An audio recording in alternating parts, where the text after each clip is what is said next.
मध्य प्रदेश के मुख्यमंत्री मोहन यादव ने कहा है, आपातकाल दिवस एक काला धब्बा है, गणतंत्र के मुंह पर तमाचा है। कांग्रेस ने 1975 में 25 और 26 जून की रात को आज ही के दिन आपातकाल का यह कलंक लगाया था। इंदिरा गांधी ने कोर्ट के फैसले के बाद ऐसा किया था। कांग्रेस अपने निजी फायदे के लिए कभी कानून व्यवस्था और नियमों का पालन नहीं करती। आज ग्वालियर में कांग्रेस के साथ ही बाबा साहब अंबेडकर के लिए घड़ियालू आंसू बहा रहे हैं। बेहतर होगा वो कांग्रेस के पिछले पापों के लिए माफी मांगे।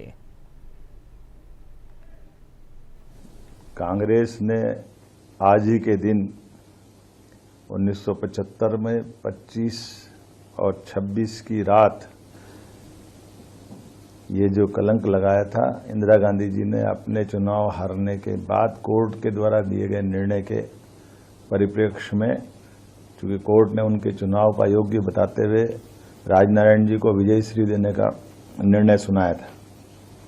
लेकिन जैसा कि होता आया, कांग्रेस हमेशा अपने व्यक्तिगत स्वार्थ के लिए कानून, संविधान, व्यवस्था, किसी नियम को नहीं पालन करती है।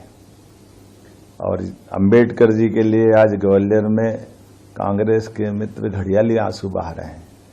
वो बेहतर होगा कि उपवास में याद करें कि अंबेडकर जी को जीते जी उनने कितना त्रास दिया है। अंबेडकर जी को जीते जी जिस संविधान निर्माता ने संविधान बनाया, उसको उस निर्वाचन की प्रक्रिया से उस पार्लियामेंट में भी नहीं जाने देने का पाप अगर किसी के सिर पे है तो कांग्रेस के सिर पे है। कांग्रेस ने उनको एक भी चुनाव जीतने नहीं दिया। उपचुनाव जब उनके दो पार्टी के जीते, एक उपचुनाव में उनके सदस्य ने इस्तीफा देकर उनको निर्वाचन का मौका दिया, तो प्रधानमंत्री रहते हुए तत्कालीन प्रधानमंत्री श्रीमान जवाहरलाल नेहरू उस उपचुनाव में भी प्रचार करने गए और वहां पर भी उनकी आत्मा उनको हरा करके मानी। दुर्भाग्य के साथ कहना पड़ेगा, वो जीते जी उनको जितना कष्ट दिया, मरने के बाद भी, उनके शरीर छूटने के बाद, एक ऐसे महान अंबेडकर जी जिनने अपने जीवन के सभी पक्षों से समता आधारित समाज, संविधान कितना योगदान दिया, लेकिन उनको देहावसान के बाद दिल्ली में उनके अंतिम संस्कार का भी मौका नहीं दिया है।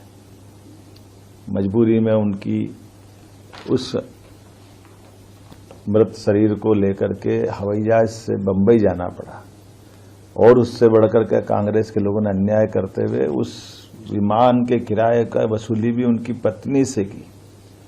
कल्पना कर सकते कि कांग्रेस कहां तक नीचे जा सकती। जीते जी उनको काम नहीं करने देती है, जीते जी उनके कष्ट बढ़ाती है, हारने के मजबूर करती है, शरीर छूटने के बाद जलाने का मौका नहीं देती। जिस विमान से ले जाते हैं उस विमान का किराया उनकी पत्नी से वसूल करती।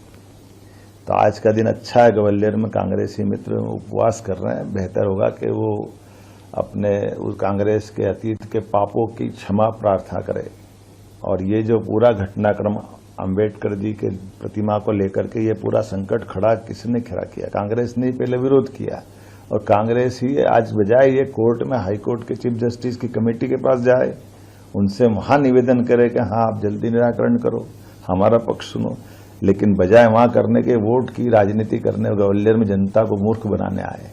जनता सब जानती है और बहुत अच्छा संयोग है। जिस दिन वो संविधान की आत्मा रोई थी, संविधान के साथ अन्याय करा था कांग्रेस ने, उस दिन उनने उपवास करते हुए ये दोनों झूठ के पर्दे खुलेंगे। अंबेडकर जी के साथ उनके द्वारा किया गया अन्याय और संविधान के साथ, संविधान में संशोधन 42वां और 39वां, जिसके आधार पर इंदिरा गांधी जी ने अपने आप को प्रधानमंत्री पद को सभी न्यायालयीन कार्रवाई से ऊपर मान लिया था। ऐसा तो कभी हुआ ही नहीं, जिसको सहायोग कमीशन ने बाद में सिद्ध किया कि हाँ ये गलत हुआ है। 1978 में कि आपातकाल भी गलत था और ये संविधान का संशोधन ही गलत है। इससे बढ़कर क्या होगा? तो बेहतर होगा कांग्रेस अपनी आत्मा के अंदर टटोले और लोकतंत्र की भावना को जाने। जनता इसीलिए उनको घर बिठाती है।